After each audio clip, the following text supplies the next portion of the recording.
Assalamualaikum warahmatullahi wabarakatuh.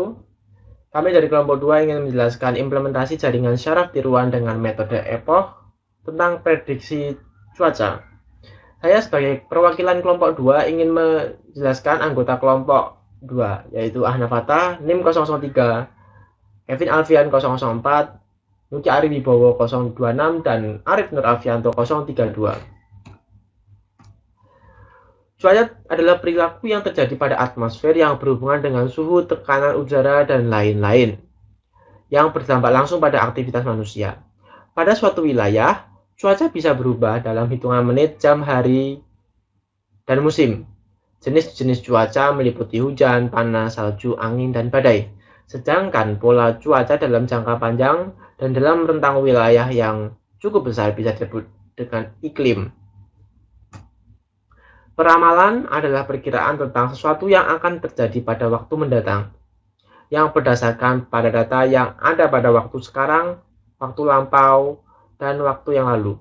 Penggunaan data time series diantara ditemukan pada data-data cuaca, meteorologi, dan klimatologi untuk melakukan pengukuran. Studi kasus ini menggunakan jaringan syaraf tiruan sederhana. Oke, selanjutnya apa itu jaringan syaraf tiruan? Langsung saja. Jaringan syaraf tiruan atau JST adalah jaringan dari sekelompok unit pemroses kecil yang dimodelkan berdasarkan jaringan saraf manusia. Jaringan syaraf tiruan dapat digunakan dalam proses data mining.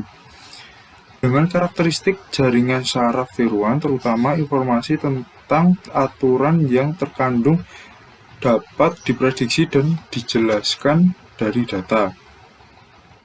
Secara umum, proses jaringan syaraf tiruan terbagi menjadi dua bagian, yaitu training dan testing. Struktur algoritma backpropagation atau propagasi balik secara lengkap adalah, langsung saja, untuk step yang pertama, inisialisasi. Tentukan angka pembelajaran learning rate. Tentukan pula nilai toleransi error yang diinginkan dan set maksimal epoch jika ingin membatasi epoch yang digunakan. Inisialisasi bobot dan bias sesuai dengan bobot yang dihasilkan pada proses pelatihan. Untuk step yang kedua, setiap input X I sama dengan 1, menerima sinyal input dan menyebarkan sinyal input pada seluruh lapisan tersembunyi hidden unit. Selanjutnya, untuk step 3 akan diteruskan sama Arif Nur Alfianto. Baiklah, saya akan melanjutkan materinya. Materi selanjutnya adalah step yang ketiga. Setiap lapisan tersembunyi atau hidden unit yang berisi ZJ, J sama dengan 1, P akan menghitung sinyal-sinyal input dengan bobot dan biasnya dengan rumus Z underscore in J sama dengan V0J ditambah sigma XI VIJ I dari 1 sampai dengan N.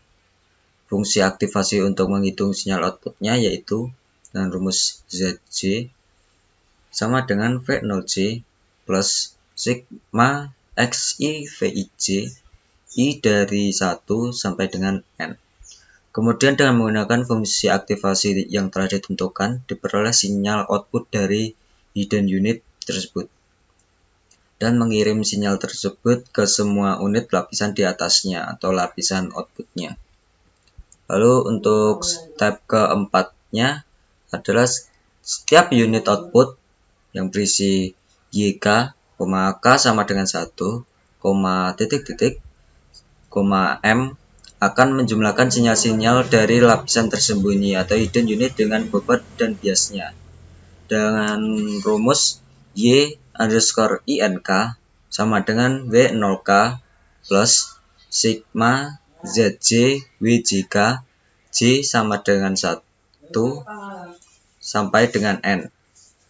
Fungsi aktivasi untuk menghitung sinyal outputnya yaitu dengan rumus YK sama dengan W0K plus sigma ZJ WJK J dari 1 sampai dengan D. Kemudian dengan menggunakan fungsi aktivasi yang telah ditentukan diperoleh sinyal output dari unit output tersebut. Baik, selanjutnya saya akan membahas step yang kelima, yaitu setiap unit output jika menerima pola target TK untuk menghitung error sig NK, yaitu NK sama dengan TK dikurangi YK F Y underscore net K sama dengan buka kurung TK dikurangi YK tutup kurung YK buka kurung 1 dikurangi YK. Kemudian hitung nilai koreksi bobot yang nantinya digunakan untuk memperbaiki nilai bobot antara lapisan tersembunyi dan lapisan output WJK, yaitu NWJK sama dengan alpha NK ZJ. Itu juga koreksi bias yang digunakan untuk memperbaiki nilai bias antara lapisan tersembunyi dan lapisan output W0K, yaitu NW0K sama dengan alpha NK. Baik, selanjutnya step yang keenam, yaitu setiap unit pada lapisan tersembunyi ZJ, J sama dengan 1, 2, titik P menjumlahkan sinyal-sinyal input dari lapisan output, yaitu N underscore in J sama dengan sigma MK sama dengan 1 NK WJK. Kaitkan nilai ini dengan fungsi aktivasi untuk menghitung error pada lapisan tersembunyi NJ, yaitu NJ sama dengan N underscore in JF buka kurung Z underscore in J tutup kurung sama dengan N underscore in J ZJ buka kurung 1 dikurangi ZJ. Saatnya kita membahas step ke-7. Tiap-tiap unit keluaran memperbaiki output dan bias, yaitu WJK baru sama dengan WJK lama, NWJK K sama dengan 1,2 M, J sama dengan 0,1 P. Tiap-tiap unit tersembunyi memperbaiki bobot dan bias dengan menggunakan rumus VIJ baru sama dengan VIJ lama, NVIJ, J sama dengan 1,2 titik P, I sama dengan 0,1 N. Selanjutnya step ke-8 adalah ulangi cara step kedua hingga step ke-7 hingga membentuk not seperti ini. Oke. Barusan adalah penjelasan dari kelompok 2 tentang menyelesaikan kasus JST dengan metode epoch. Kurang lebihnya mohon maaf. Wassalamualaikum warahmatullahi wabarakatuh.